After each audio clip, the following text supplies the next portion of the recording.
mabuting Panginoon, Ama naming makapangyarihan sa lahat.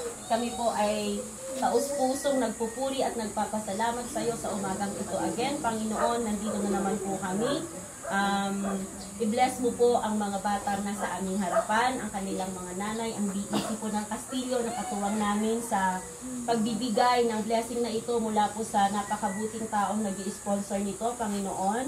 Dalangin po namin na patuloy mo po siyang bigyan ng blessings para po makapag-share pa siya ng maraming sa mga kabataan, Panginoon. Nawa, Panginoon, ay i-bless mo yung mga batang ito na sana po ay sumunting makakayanan namin ng aming sponsor ay mabigyan po namin sila ng kaunting tulong po sa pagkain kahit once a week lang po. So Lord God, ang papuri at pasasalamat ay tangi namin sa iyong binabalik, Panginoon, dahil po sa lahat ng grasya at blessing at pagpapala na pinagkakaroon mo sa bawat isa sa amin. I-bless mo po ang buong Castillo compound at ang lahat po ng naninirahan dito. Gayon din po ang aking mga kasama sa araw na ito, Panginoon. Again, Lord, maraming salamat po. Ito po ang aming samot dalangin sa ngalan ni Jesus na aming Panginoon, ngayon at magpasa walang hanggan. Amen. Sa ngalan ng Ama, ng Anak, ng Espiritu Santo. Amen. Bless natin yung code. Sino marunong mag-bless? Lord, in this thy gift, we are about to receive from thy bounty through Christ our Lord. Amen.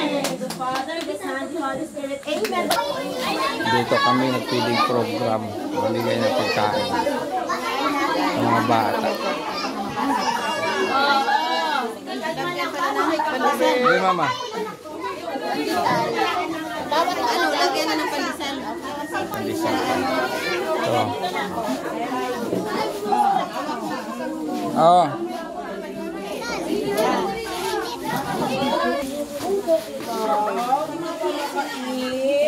Bebe.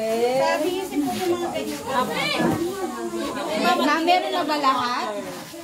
Uwi na yata yung doon na lang kumain sa kanila. Wala upuan eh. Wala upuan eh.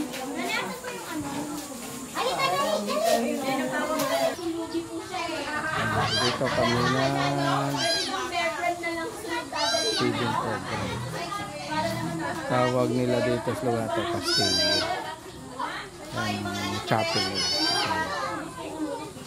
Tao dito.